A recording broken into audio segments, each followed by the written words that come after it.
আসবো স্যার। হ্যাঁ এসো।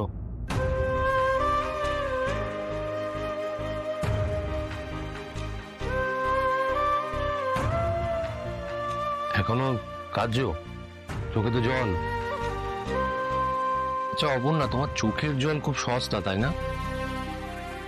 কান্নাকাটি করো না, চোখের জল কিন্তু অনেক দামি। এটা শুধু শুধু নষ্ট করো না। তুমি তো ফাইলগুলো রিকভার করেছো তাহলে? আমি করিনি স্যার, নীল করেছে। তুমি বলছো নীল করেছে, নীল বলছিল তুমি করেছো। It sounds good. কলিগরা একে অপরকে অ্যাপ্রিশিয়েট করছে। Good team work, very good. কিন্তু তুমি আমাকে জানাওনি কেন? তুমি আমাকে জানাতে পারতে, একটা ফোন করোনি কেন? আর কাঁদতে হবে না, চোখের জল মোছো। আপনি আমাকে ভরসা করে চাকরিটা দিয়েছেন।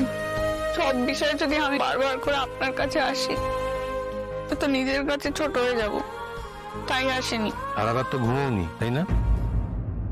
আচ্ছা এইরকম কিছু হলে তুমি আমার কাছে আসবে। আমার কাছে সমস্ত ফাইলের ব্যাকআপ থাকে। স্যার, আমি তোমাকে কিছু বলিনি তখন। এই ডেস্কটার মধ্যে সমস্ত ফাইলস সবকিছু ব্যাকআপ থাকে, আমার পার্সোনাল ক্লাউডেও থাকে। আমি তোমাকে বলতে পারতাম, হ্যাঁ আমি কিছু বলিনি। আমি ভাবলাম যে ঠিক আছে, এগুলো এক একটা এক্সপিরিয়েন্স, তুমি আস্তে আস্তে বড় হবে, এই এক্সপিরিয়েন্স গুলো তোমার ভবিষ্যতে কাজে লাগবে, ফিউচারে তুমি অনেক উন্নতি করতে পারবে। তাই আমাদের ফিউচারে কি আছে স্যার? না, আমি বলতে চাইছিলাম তুমি যদি আরো ভালো কাজ করো তাহলে তুমি ফিউচারে অনেক বড় হবে। আমাদের ফিউচার মানে ফিউচারে তোমাদের উপর দায়িত্ব দিয়ে আমি তারপরে রিল্যাক্স করতে পারবো, এই আর কি।